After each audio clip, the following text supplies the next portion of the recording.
Assalamualaikum. Here we will discuss about vitamin K. Vitamin K is only fat-soluble vitamin which act as coenzyme.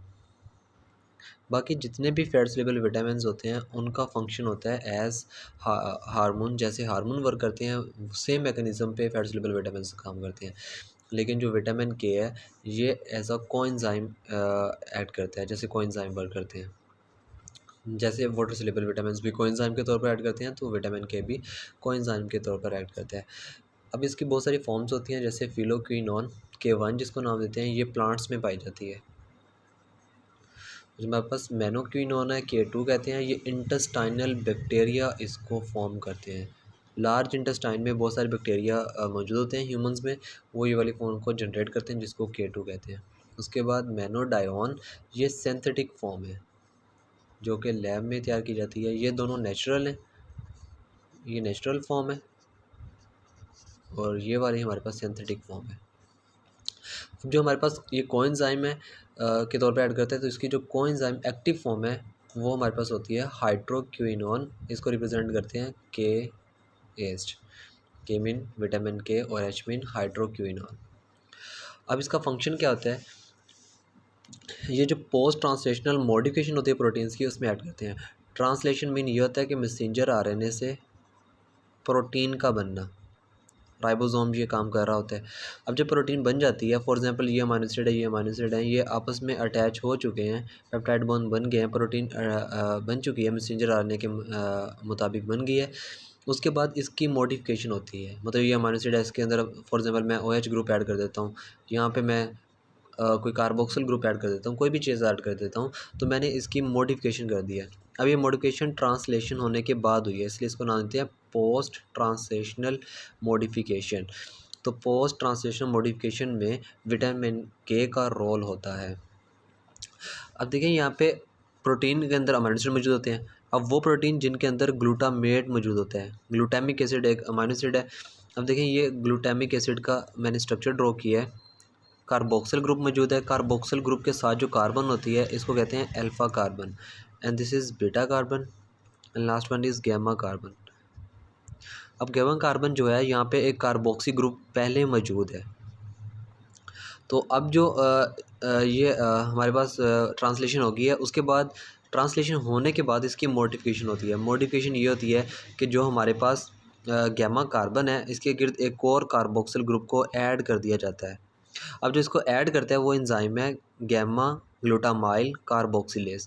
मतलब ये जो glutamic acid है उसकी gamma position पे carboxy group को add कर देता है, और इस एंजाइम को कोएंजाइम रिक्वायर होता है, और वो कोएंजाइम होता है विटामिन के, और उसकी फॉर्म होती है हाइड्रोक्विनोन, जिसको KH से रिप्रेजेंट करते हैं। तो जब ये इसमें कन्वर्ट होता है तो विटामिन के जो होता है ये ऑक्सीडाइज होता है, ऑक्सीडाइज होके ये बना देता है विटामिन के ई मीन एपोक्साइड।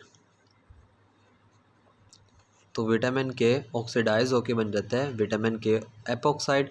अब इसको दोबारा हमने रिड्यूस करके इसकी एक्टिव फॉर्म में लेके आना है, मतलब KH की फॉर्म में इसको दोबारा वापस लेके आना है। इसको जो वापस लेके आता है वो एक एंजाइम है जिसका नाम है विटामिन के एपोक्साइड रिडक्टेस। ये ऐसा एंजाइम है जो विटामिन के जो है एपोक्साइड फॉर्म में है उसको रिड्यूस कर देता है, विटामिन के एपोक्साइड रिडक्टेस। तो ये एंजाइम दोबारा इसकी एक्टिव फॉर्म को जनरेट कर देता है। अब जो ये वाला एंजाइम है ये इनहिबिट होता है बाय वारफरिन। जो वारफरिन है ये कॉम्पिटिटिवली इसको इनहिबिट करता है। मतलब अगर आपने ब्लड क्लॉट होने से बचाना है तो आप यूज़ कर लेंगे वारफरिन को। वारफरिन इसको इनहिबिट कर देता है। विटामिन जो के है इसकी एक्टिव फॉर्म जनरेट नहीं होती, इसकी एक्टिव फॉर्म जनरेट नहीं होगी तो ये मॉडिफिकेशन नहीं होगी, मॉडिफिकेशन नहीं होगी तो ब्लड क्लॉट नहीं करेगा। जब ये इसमें बन गया, आप देखिए ये ग्लूटामिक एसिड था, इसको मॉडिफाई कर दिया। अब इसका नेम क्या बनेगा, गैमा पोजीशन पे कार्बोक्सी ग्रुप आपने ऐड कर दिया, गैमा कार्बोक्सी ग्लूटामेट, जिसको रिप्रेजेंट करते हैं GLA से। अब इसका काम क्या होता है, अब वो वाली प्रोटीन जो ब्लड क्लॉट करवाती हैं उनमें ये मॉडिफिकेशन बहुत ज़्यादा हो रही होती है। अब फॉर एग्जांपल हम प्रोथ्रोम्बिन की बात करते हैं तो उस पर एक कार्बोक्सिल ग्रुप मौजूद होता है पहले ही, जैसे ये देखें कार्बोक्सिल ग्रुप मौजूद है, एक आपने और ऐड कर दिया है, पोस्ट ट्रांसलेशन मॉडिफिकेशन जैसे ये हमने किया तो एक कार्बोक्सिल ग्रुप और ऐड हो गया। अब इसका फ़ायदा ये होता है कि जो कैल्शियम है वो इसके साथ यूँ अटैच हो जाता है, और जो ये वाला है ये एक और कैल्शियम के साथ भी मिल सकता है, या फॉस्फोलिपिड उस पर भी नेगेटिव चार्ज होता है। तो यहाँ पे पहले कैल्शियम आएगा और कैल्शियम इसके साथ मिल जाएगा, और ये आगे फॉस्फोलिपिड के साथ मिल जाएगा। और जो कॉन्टैक्ट होता है वो ज़रूरी होता है। प्रोथ्रोम्बिन होगा, उसको थ्रोम्बिन में कन्वर्ट करना है तो पहले वो प्लेटलेट्स के साथ अटैच होता है, या वो जो फॉस्फोलिपिड होते हैं मेम्ब्रेन में उसके साथ अटैच होना ज़रूरी है। तो इस तरह अब देखें जो ये कैल्शियम है यहाँ पे, फिर हम एक और बना लेते हैं मॉलिक्यूल। तो ये देखें, ये इधर कैल्शियम के साथ कॉन्टैक्ट कर लेगा और ये आगे किसी और कैल्शियम के साथ मिल जाएगा। तो इस तरह पूरी एक चेन बन जाती है। तो ये जो हमारे पास पोस्ट ट्रांसलेशन मॉडिफिकेशन है ये ज़रूरी होती है। ये वो प्रोटीन है जिनको GLA मतलब गैमा कार्बोक्सी ग्लूटामेट जो होता है वो रिक्वायर होता है। अब इसको बनाने के लिए हमें विटामिन के चाहिए होता है। अब ये सारे जो फैक्टर हैं ये ब्लड को क्लॉट करवाते हैं। ये ब्लड क्लॉटिंग प्रोटीन है जिनको लीवर बनाता है, ब्लड क्लॉटिंग प्रोटीन। फैक्टर 2 जो होता है प्रोथ्रोम्बिन होता है।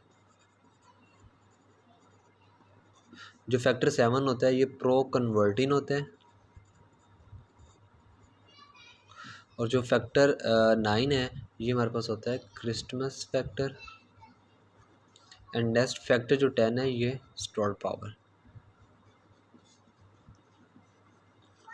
तो ये जो हमारे पास सारी ब्लड क्लॉटिंग प्रोटीन है 2, 7, 9 एंड 10, ये जो हमारे पास 4 ब्लड क्लॉटिंग प्रोटीन है इनकी मॉडिफिकेशन बहुत ज़्यादा ज़रूरी होती है। मैंने आपको समझा दिया है कि इसकी मॉडिफिकेशन क्यों ज़रूरी है, ताकि ये इसका कांटेक्ट हो सके फॉस्फोलिपिड के साथ, कैल्शियम के साथ ये मिल सके, तो इजीली ये मिल जाते हैं आपस में।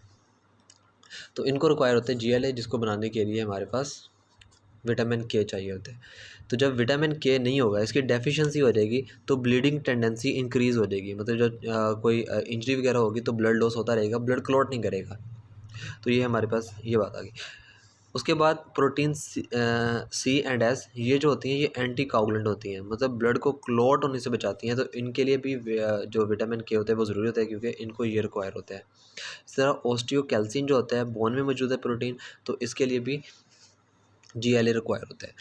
अब डेफिशिएंसी जो होती है वो न्यू बॉर्न में ज़्यादा होती है, क्योंकि जो बैक्टीरिया वो नॉर्मली ह्यूमंस में मौजूद होते हैं, इंटेस्टाइन में मौजूद होते हैं। तो अगर फूड में नहीं भी ले रहे वो, तो वो बैक्टीरिया होते हैं वो इसको जनरेट कर देते हैं, इसलिए उनमें डेफिशिएंसी नहीं होती। लेकिन न्यू बॉर्न जो होते हैं उनके इंटेस्टाइन जो होती है वो स्टेरिलाई होती है, उसके अंदर बैक्टीरिया नहीं होते, वो वक्त के साथ साथ डेवलप होते हैं। तो इसलिए उनमें विटामिन के की डेफिशिएंसी हो जाती है कॉमनली।